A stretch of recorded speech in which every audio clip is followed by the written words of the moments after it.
Hello everyone, कैसे हैं आप सब। तो आ गई हूँ भाई मैं एक और नया व्लॉग लेके। और अभी फ़िलहाल राजा रघुवंशी मर्डर केस पर ही मैं चर्चा करूँगी, क्योंकि यही चर्चा का सबसे बड़ा विषय है। बाकी छोटी मोटी घटनाएं होती रहती हैं और मैं व्लॉग्स लाती रहती हूँ, मगर अभी फ़िलहाल इस केस पर मेरा पूरा ध्यान केंद्रित है, क्योंकि मुझे इस केस के बारे में तह तक जाना है, पूरी जानकारी लेनी है और मुझे आप सबके साथ वो जानकारियाँ शेयर करनी है। क्योंकि अगर इस तरफ कोई कदम नहीं उठाया गया या हम जैसे लोग जागरूक नहीं हुए तो कोई भी किसी का मर्डर करने में जरा सी भी नहीं हिचकेगा। एक आम आदमी के पास इतनी जानकारी होनी चाहिए कि वो क्या कर रहा है क्या नहीं कर रहा है, और उसके दिल दिमाग में ये बातें होनी चाहिए कि चूक कहाँ हुई, खामियां कहाँ रही और हम कहाँ गलत रह जाते हैं।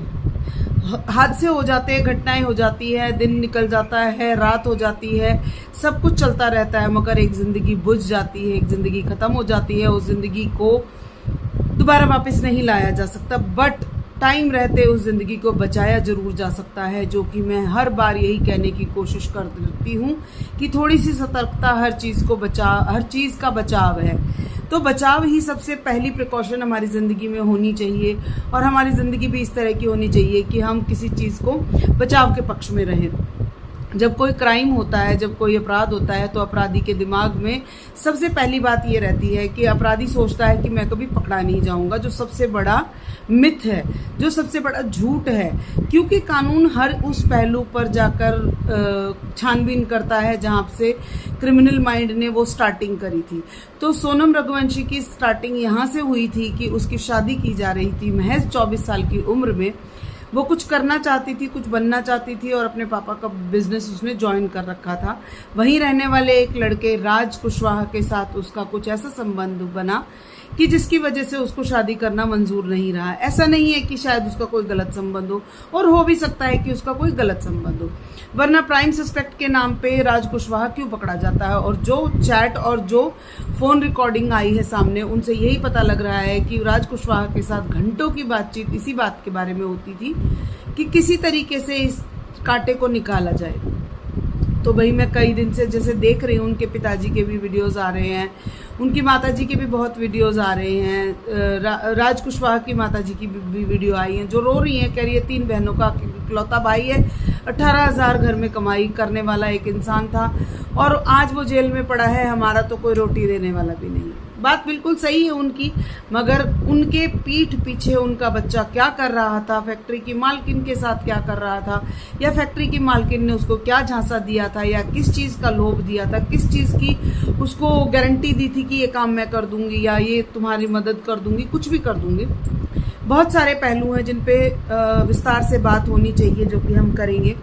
मुझे लगता है कि सबसे पहला पहलू ये है कि एक लड़की की शादी करने से पहले उसकी मर्जी जानना बहुत ज़रूरी है, जो कि आज के समाज की ज़रूरत बन गई है। और उस ज़रूरत को देखते हुए हम इस बात पर जाके टिकते हैं कि भाई एक लड़की, जैसे आप लड़के से पहले पूछते हैं कि लड़का किसी को पसंद तो नहीं कर रहा, उस लड़के को कोई लड़की पसंद, अपनी कोई कुलीग हो, अपनी कोई सहपाठी हो, या अपने साथ काम करने वाली, या मेट्रो में जाने वाली, या बस में जाने वाली, या उसके साथ लिफ्ट लेके जाने वाली, या कोई भी हो सकता है। तो क्या वो कहीं प्यार में तो नहीं है?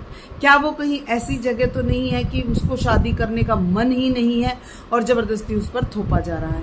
तो अगर इस तरह की ज़बरदस्ती माता पिता करते हैं तो ये देखिए गलत है। दोनों ही सूरतों में कई जिंदगियां बर्बाद। ये केस तो खैर ऐसा है कि जिसमें बहुत दूर तक हम नहीं सोच सकते थे, मगर हुआ क्यों? क्योंकि वो प्लानिंग इतनी तगड़ी करी गई थी। और एक लड़की के द्वारा ये प्लानिंग करना कि मुझे किसी का मर्डर करना है, बहुत बड़ी बात है। आज तक अब लोग मुझ पर उंगलियां उठाएंगे कि आप गलत बोल रहे हो, जब लड़कियां मारी जा रही थी, क्योंकि मेरे बहुत सारे कमेंटों में ये बात आती है कि भाई जब लड़कियां मर रही थी तब आप कहाँ थे।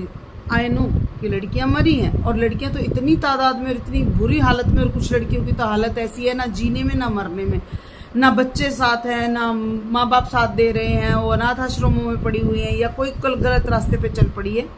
बहुत सारी चीज़ें हुई हैं। मैं उस बात को नहीं डिस्कस कर रही हूँ, क्योंकि ये टॉपिक इतना लंबा है कि बेटी बचाओ बेटी पढ़ाओ अभियान तो चला दिया, लेकिन बेटियों के लिए कानून भी बहुत सख्त बना दिया कि बेटियां आज 1 मिनट में बच के बाहर आ जाती हैं। उनको इस बात की श्योरिटी दी गई है कि तुम्हारे साथ तो कुछ हो ही नहीं सकता। सोनम रघुवंशी का भी जो बयान आया है उसमें भी उसने यही कहा है कि मुझे पता चल गया था कि मैं नहीं पकड़ी जाऊंगी, क्योंकि मैंने अपने कपड़े वहीं फेंक दिए थे और सबको यही लग रहा था। और जब प्राइम रिपोर्ट आ रही थी, जब सबसे पहली रिपोर्ट आई थी, उसमें यही कहा था कि बांग्लादेशी सोनम रघुवंशी को उठा कर ले गए हैं और राजा रघुवंशी का कत्ल कर दिया है लूटपाट के इरादे से।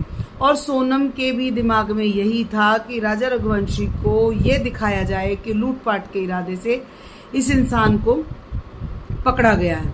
तो आप खुद सोचिए कि ये चीज़ जाननी कितनी ज़रूरी है कि हमारी बेटी किसी से शादी करना चाहती है या वो किसी के प्यार में है या वो किसी से संबंध बनाए हुए है। ये चीज़ें जाननी बहुत ज़रूरी है। आज का समाज वो नहीं रह गया कि लड़की को 2 थप्पड़ मार दिए और घर में बिठा दिया, वो चीज़ें नहीं रही हैं, वो चीज़ें ख़त्म हो गई। आजकल फ़ोन है, कॉन्टैक्ट्स हैं। आप देखिए सोनम रघुवंशी ने शिलोंग में जाके, सिक्किम में जाके किसी वहीं के बंदे से कांटेक्ट करके वहाँ पे पैसे भिजवाए हैं, हवाला से पैसे भिजवाए हैं और कितनी बड़ी प्लानिंग की है। तो मेरे कहने का मकसद आप लोगों से सिर्फ इतना है, मैं आप लोगों से हाथ जोड़ के रिक्वेस्ट करूंगी कि पहले आप मेरा चैनल सब्सक्राइब कीजिए और उसके बाद मेरी बात को ध्यान से समझने की कोशिश करिए। इसमें आप कोई भी जेंडर नहीं चुन सकते कि हम लड़के के लिए बोल रहे हैं या लड़की के लिए। अगर लड़की के साथ भी कोई ऐसा करता है, पिछले दिनों एक हादसा हुआ है कि लड़की को मार के और उसके अंगों को काट के और ज़मीन में अपने ही गार्डन में दबा दिया गया है। तो क्या ये बातें सही हैं? लेकिन उस पर हम किसी जेंडर को नहीं ले सकते कि राजा रघुवंशी केस हुआ या कोई लड़की को मारा। हम सिर्फ एक बात को सोचने के लिए मजबूर हैं कि ऐसे अपराध क्यों हो रहे हैं। इन अपराधों के पीछे जो मास्टरमाइंड चल रहे हैं उन पर कहीं ना कहीं कानून की रोक लगनी चाहिए और कानून से ही रोक लग सकती है जब एक जुर्माने के डर से एक स्कूटी या स्कूटर पे बैठा बंदा हेलमेट पहन सकता है या गाड़ी में बैठा हुआ बंदा जुर्माने के डर से सीट बेल्ट लगा सकता है, तो एक अपराध भी होना रुक सकता है। तो आप सबसे हाथ जोड़ के यही रिक्वेस्ट है कि आप सब इस बात को सोचने की कोशिश करें, मेरी वीडियो को पूरा देखें, एंड तक देखें और इन चीज़ों में अपने आप को बहुत सतर्क रखें जब भी आप ऐसा कोई कुछ सोचने जाएं। देखिए, एक्सीडेंटल मामले बहुत होते हैं, बाई चांस कोई चीज़ हो जाती है वो एक अलग बात होती है, लेकिन जब हम इन चीज़ों के बारे में सोचेंगे और अंदर तक इनकी तह तक जाएंगे तब हमें पता चलेगा कि हम कितने गलत हैं।